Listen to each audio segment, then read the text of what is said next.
Bonjour à tous et à toutes.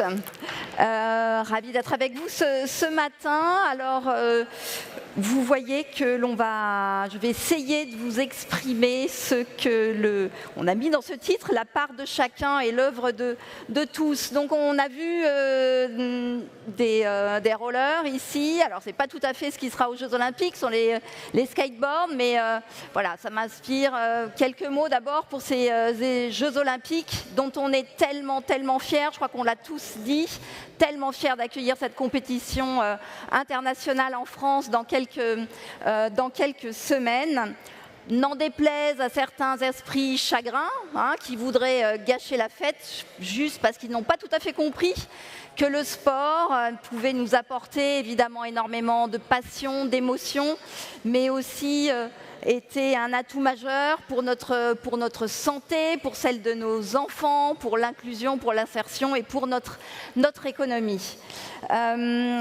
On demande, je pense, beaucoup trop à cet événement. On demande aux Jeux Olympiques et Paralympiques un héritage. Alors personnellement, je préfère le terme legacy, c'est un petit peu plus positif, un petit peu moins mortifère que celui d'héritage.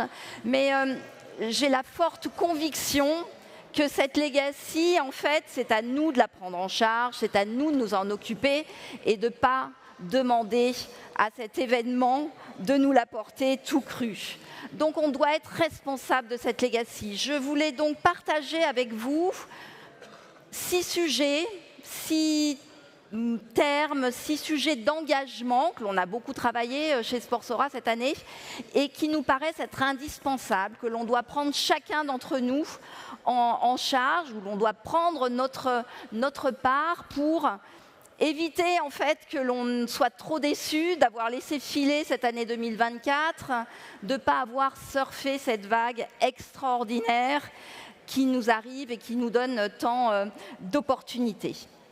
Pour prendre notre part, il faut d'abord savoir faire évoluer les modèles économiques. Alors, premier sujet, ça concerne les nouvelles offres et la diversification des revenus. On connaît tous Drive to Survive, qui a absolument révolutionné la Formule 1 et son audience, les succès du GP Explorer, ou tout récemment la Kings League. Je vous rappelle, c'est quand même 15 millions de personnes qui ont regardé la finale 2023 sur Twitch. Ils ont rempli le Camp Nou avec 90 000 personnes. Donc certains pensent que c'est une mode. Moi, j'en suis pas tout à fait certaine. C'est juste qu'en fait, on a une nouvelle génération et même nous-mêmes qui avons une façon évidemment de consommer le sport qui est très différente. Il faut qu'on soit vigilant, qu'on soit à l'écoute de ces nouveaux entrants, de cette nouvelle demande, de ces nouveaux besoins, à la fois des fans, mais aussi des marques partenaires, des investisseurs, et vivre cela comme de réelles opportunités et des opportunités nouvelles qui s'offrent à nous. Mais il faut, nous, professionnels du sport, qu'on soit ouverts à faire bouger les lignes de ce sport, voire même peut-être toucher à certaines règles sacro-saintes du sport. Deuxième sujet, développons les piliers du sport business. En fait, on a 4 grands piliers. C'est vrai que quand on regarde par exemple le licensing merchandising, la création d'assets, c'est un business qui est extrêmement sous-exploité aujourd'hui en France. Donc on a les moyens d'aller développer de nouveaux revenus en créant vraiment des stratégies à long terme. Sur les hospitalités, on l'a vu, on va le voir aux Jeux Olympiques. On a des nouveaux modèles. On passe de quelque chose qui était vraiment un outil B2B vers du B2C. Ça peut être des nouveaux modèles dont on va pouvoir s'emparer. Le sponsoring, on a la chance, l'extrême chance, et ça, il faut toujours l'avoir en tête, d'avoir des événements absolument mythiques en France. On a Roland-Garros en ce moment, on aura bientôt les 24 heures du Mans, le Tour de France, le Vendée Globe, et j'en oublie, et on est une terre d'accueil. On l'a rappelé tout à l'heure, des grands événements sportifs. Mais au-delà de ces assets premium qui intéressent énormément les marques, on a dans nos territoires énormément de clubs ou de sports qui sont un petit peu moins mainstream, mais qui aujourd'hui, grâce aux moyens qui sont développés, peuvent nous donner des bons retours sur investissement. La partie média, alors on voit bien en ce moment avec ce qui se passe dans le football qu'on a peut-être un peu tendance à être un peu moins dépendant peut-être des droits médias, des médias classiques. Il y a énormément de nouveaux tuyaux de diffusion et énormément de types de contenus qui sont développés, et ça aussi sont autant d'opportunités dont il faut se saisir. Et on peut s'en saisir aussi, on a beaucoup parlé de tech ce matin, le French Touch, on a la chance d'avoir une Sportech en France qui est extrêmement talentueuse, donc il faut s'en servir pour venir un peu benchmarker et bouger tous ces sujets-là et ouvrir de nouvelles opportunités.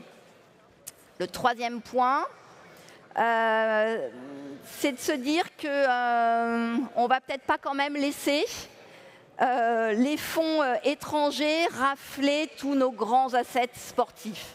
Aujourd'hui, quand on prend la Ligue 1 Uber Eats, on a la moitié des clubs qui sont détenus par des propriétaires étrangers. On a les 5 plus gros budgets aussi qui appartiennent à des propriétaires étrangers. On est évidemment ravis qu'ils soient au soutien du sport français et la performance de certains clubs ne serait pas au rendez-vous sans leur appui. Mais on peut s'interroger quand même sur la trop faible présence de fonds français dans notre secteur du sport. S'ils viennent, c'est qu'ils nous trouvent attractifs, tant en termes d'infrastructures, de communauté de fans, mais aussi pour nos centres de formation qui sont extrêmement réputés et la performance de nos clubs. Donc serions-nous les seuls à ne pas voir cela? J'en doute. Et là aussi, nous devons chacun prendre notre part. Ensuite, il y a bien sûr l'humain au service du business, et c'est le quatrième point qui est d'attirer et garder nos talents. On a la chance d'avoir dans le sport ce qu'on appelle des métiers passion. Alors c'est super les métiers passion, mais il faut faire un petit peu attention aussi parce qu'on a une nouvelle génération qui met son équilibre vie pro, vie perso en tête de liste de ses attentes, et il faut que nous, employeurs aussi du sport français, nous soyons conscients de cela et que nous répondions à la demande de ces jeunes talents qui vont nous arriver après la Coupe du Monde de rugby en France, après les Jeux olympiques et paralympiques. Donc c'est à nous de bien les capter, les garder, parce que le sport a tous les atouts en fait, pour répondre à leur quête de sens. Cinquième sujet que je vous propose, c'est aussi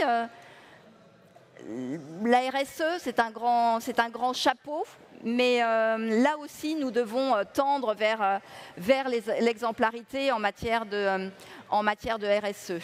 On ne nous passe rien, les hélicoptères, la neige artificielle, le bilan carbone, les bouteilles plastiques, et c'est bien normal, ça prouve la puissance du sport, ça prouve l'influence du sport, et nous devons être exemplaires en la matière, ou en tout cas tendre vers l'exemplarité. Ça ne doit pas être perçu comme une contrainte, mais bien là aussi comme d'énormes opportunités pour le secteur du sport.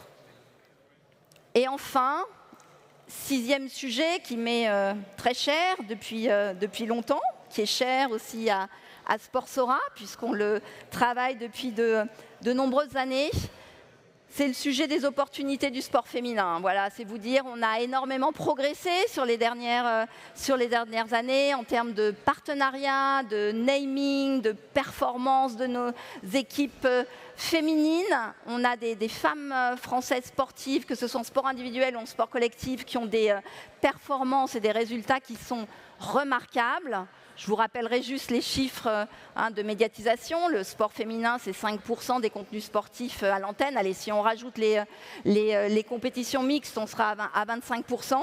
Et pourtant, on nous prédit un potentiel business extraordinaire. Mais voyez, par exemple, hier soir, la France jouait, dans le cadre des qualifications de l'Euro, un match retour contre l'Angleterre. En Angleterre, ça s'est joué à St. James Park. À Newcastle, il y avait, je crois, 42 000 personnes dans les stades. Et chez nous, hier, donc la France a gagné, a battu l'Angleterre, ce qui était un très bon score. Hier, elles se sont fait battre. C'était à Saint-Étienne et il y avait 10 000 personnes dans le stade. Donc on a encore beaucoup à faire pour ce sujet du sport féminin si on veut vraiment lui donner tout son potentiel.